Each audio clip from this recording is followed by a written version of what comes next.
Hey guys, and welcome back to the Ring of 57 YouTube channel. Today is episode 2 on the ZX14 Turbo Rehab, Recovery, Rescue, whatever you want to call it. So today, I'm going to be working through the turbo kit. In the previous video, we still had the turbo kit on, I believe. No, I did pull it off in that video. So we had the turbo kit off, valve cover off, etc., etc. So I'm going to catch you up to speed with what I did yesterday. I didn't do a whole lot. Did a lot more running around than actually working on it. So, here we go.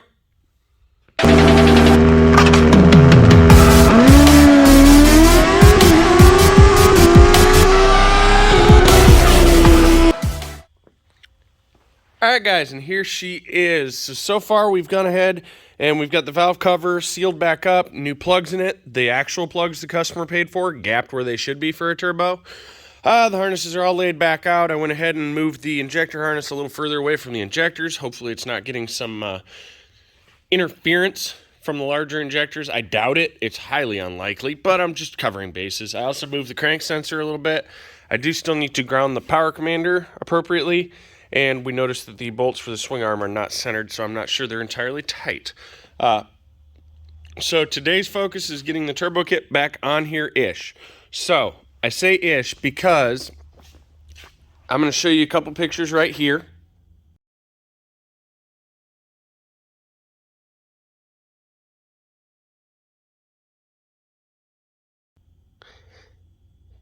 As you saw in those pictures, it didn't have much wheel clearance. So we've gone ahead and we have ordered a 1-inch spacer for this flange right here to drop the turbo down, which will allow us the clearance we need to ensure that this thing does not hit the tire on the front, on the turbo.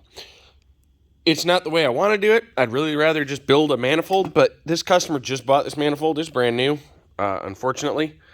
Let's see if I can show you some of the inside of this thing.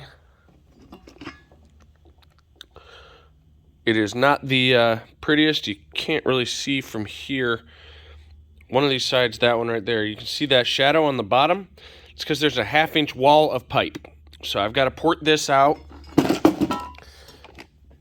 There's same issue there. So I'm going to hog this out. And then I'll match the gasket to this. And then I'll take that gasket, transfer it to the turbo that is shoddily ported out. And I will lay this out so it is a ramp instead of a frickin' brick wall, so it directs airflow. We're going at it right now. You can see it's catching some. I'm gonna open that up so it catches a whole lot more. This thing probably would have boost creeped to beat all, not to mention I found that right there, open port on the turbo. That would have caused it to overboost anyway, because it would not have had a proper seal on the bottom of the gate, which therefore would not have allowed the boost reference to open it at the appropriate pressure. It would have about doubled the boost, to be honest. Average a bleed like that, it's going to about double the boost. As far as the clutch side goes, we got the clutch basket back in. We started going together. We got brand new steels and fibers coming tomorrow. We went to put the center hub in and realized the Belleville washer that goes right behind the nut here, it's gone. So we got that on the way. I've got a fuel pressure gauge on the way. It's one that we commonly use between us and Motorhead on different applications.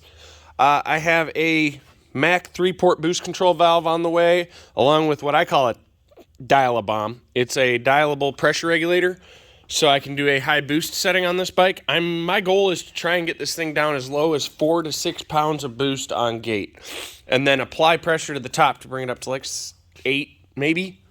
I think 8 is going to get me pretty close to the number we're looking for. It's not much, but we'll see. If I'll comfortably take it up to like 16, 18. Hell, I'll take it to 20 on E85. But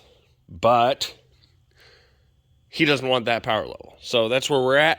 I did go ahead and plug these a little more sternly than the factory body bolts would have. And I left these sticking out so I can just nut the body bolt on. Instead of having a bolt into a well nut, I basically built a well nut on steroids with a stud. So that's ironed out. Let's see, where else we have to go here. The fuel lines are not E85 stable. However, this individual's talking about coming back next year for a standalone. At that point in time, I got to pull half this stuff apart anyway, well, further than I am, to be able to lace the harnesses and everything. So it's just going to be more logical then to do the fuel lines, because it is a lot of labor to drop that engine down enough to get to the fuel lines. I think that's about where we're at. I'll do a little bit of porting, might even do it on a time lapse, who knows, probably not. And then I'll show you some afters. Oh, we also have another monster header, picked it up last night. This one is in because the EGT bungs, well, they crash straight into the freaking radiator. If you put an EGT port in here, you can't put the radiator back far enough to get it away from the wheel. So we have in the bag inside some new EGT bungs, and we're going to kick the outside ones to the outside of the bolt, and that'll allow us all the room in the world. We got tons on the center too, none on the outers. I'm going to drop that off to welder this afternoon, along with the charge pipe from this bike that needs to be extended approximately 1.5 inches that way. So all we got for now. Let's get to it.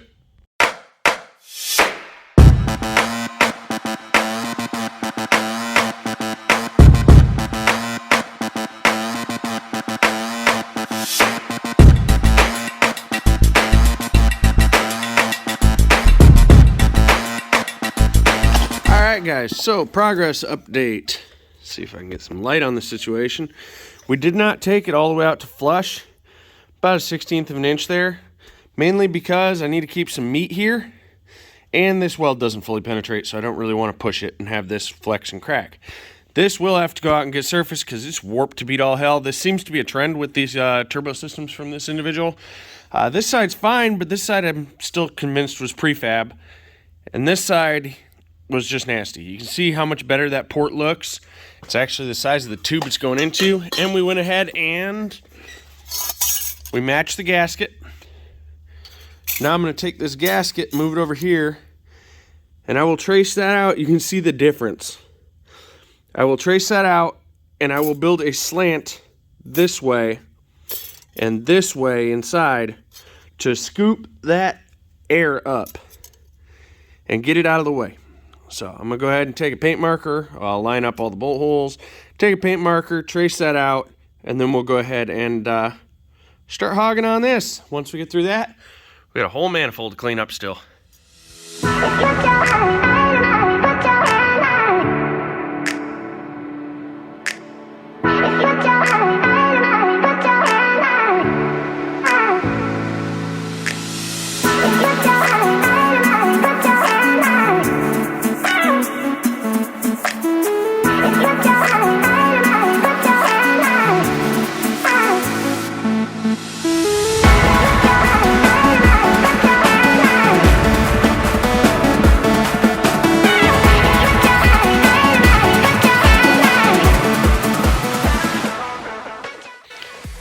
Alright guys, so slight delay there. I had to send off the charge pipe. Needs extended 1.5 inches to be able to reach the turbo appropriately now.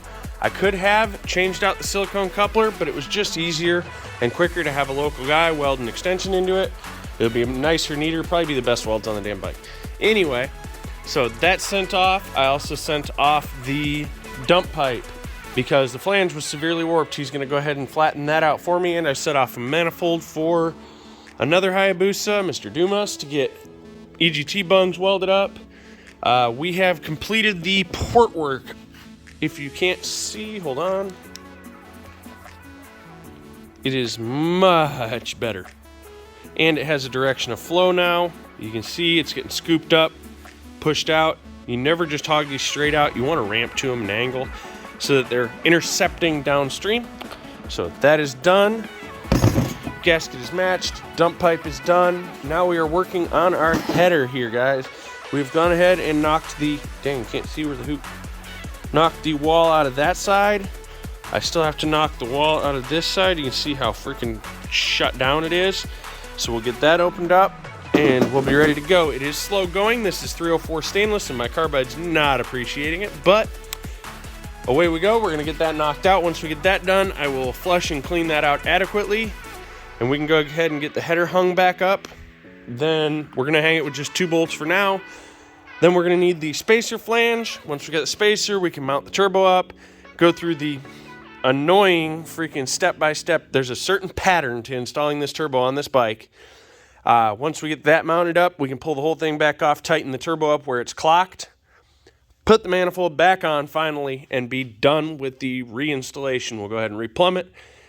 get the radiator in, button the front up, and we'll be done there. Then here shortly, I think tomorrow, before it all gets hung, Chad is going to go ahead and do fork seals on this bike, and we're going to get that 120/60 mounted on the front. I'm going to check into the swing arm pivot bolt. We have tape on it to remind us that we noticed it is sticking out this side substantially more than it is that side. So I'm going to see if I can even that back out and rejam it.